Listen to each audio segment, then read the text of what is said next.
Hi Slingers, thanks for tuning in again. So tomorrow I get on a plane and fly to Dallas. I'm actually going to be attending the Northeast Texas Writers Organization Conference, NetWo. I'm going to have a good time. I'm actually going to meet up with my partners on the podcasts that I do, the Self-Publishing Answers podcast, Nick Thacker and Justin Sloan. We're going to spend maybe about 3 days together.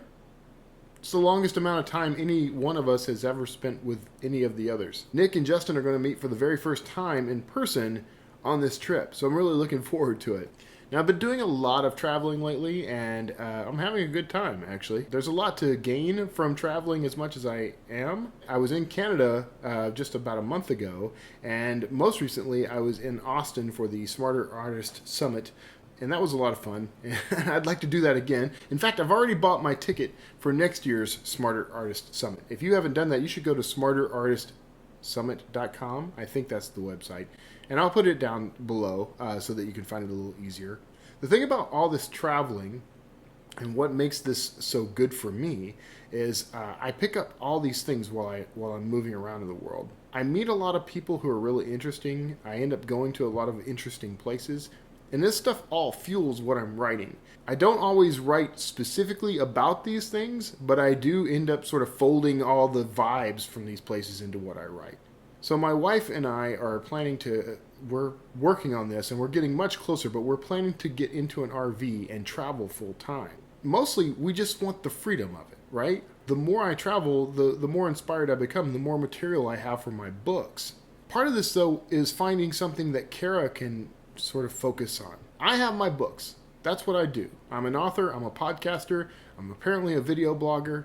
Kara doesn't really have something like that yet. We're working on that. We're trying to find the mountain. And if you don't know what I mean by the mountain, this is a reference to Neil Gaiman's commencement speech for the College of the Arts. And I'll put a link to that below too. The long and short of it is, Neil Gaiman never really had a plan for his career. He just always envisioned all these things he wanted to do, this list of things that he wanted to do, as a mountain. And everything that he did in his career had to move him closer to the mountain. And there were a lot of things that moved him a little bit away from the mountain, and when he discovered that, he'd stop doing that. Now that's problematic for some people. It's hard for some people to just stop doing what they're doing and do something else. But it doesn't have to be problematic. You can decide, and maybe it takes a little longer to switch than just, deciding and doing it. Maybe it takes a month or 2 months or maybe a year. But you can actually decide to do the thing that you want to do and the thing that moves you closer to your goals rather than doing the thing that moves you further away. So that's part of why we're going to travel more. This is moving us a lot closer to our goals. As soon as we can get into an RV full time, we'll be moving all over the country and enjoying new cultures and new places and new experiences. And all of that's going to feed into my dreams and move me closer to my mountain. And now we just need to find the thing that Kara can do that she will enjoy that will move her closer to her mountain. So travel is this muse for me.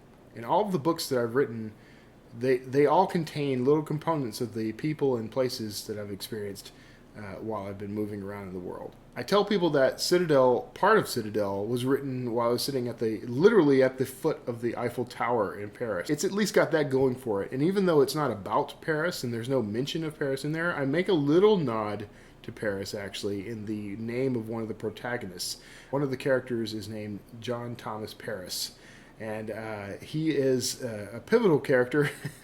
And that name is sort of my homage, we'll say, to the experience that I had. And I've got lots of other characters like that laced throughout all of my fiction. Evergreen was set in Manhattan. It wasn't originally.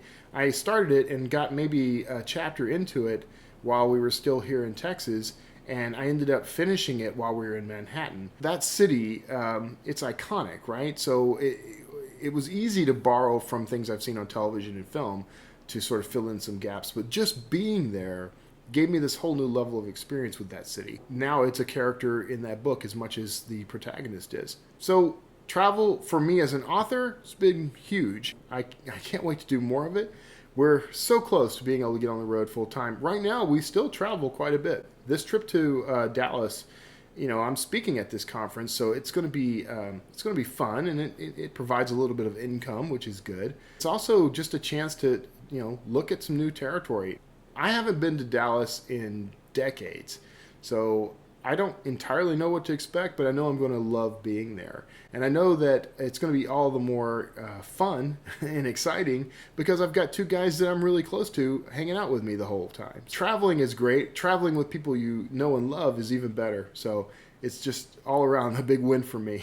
I don't know how you feel about travel. I don't know if you get out and move around in the world much. If you don't, I really encourage it. No matter what your career is, no matter what your life is about, going out and experiencing new things and meeting new people can be scary as hell, but it can also be this huge benefit to you. There's so much you can learn from meeting other people and experiencing other cultures. You really have no idea until you go.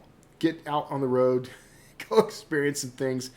Stick around. If you're not already following me, I'll be posting something on my blog, I'm sure. And you can tune in there at kevintumlinson.com/blog, which there's a little address right across the screen, like right now.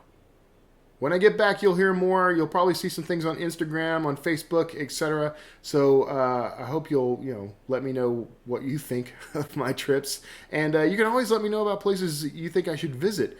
Like I said, Kara and I, we're getting this much closer to getting into the RV full time. Once the book income can really fully support us, we'll untether from Houston and start moving around the country. And we're getting pretty close on that. So that's it for now. Thanks for tuning in. Thanks for listening and your comments and your emails. Definitely check out my books if you haven't already. You can find those at kevintumlinson.com. And I will see you next time, Slingers.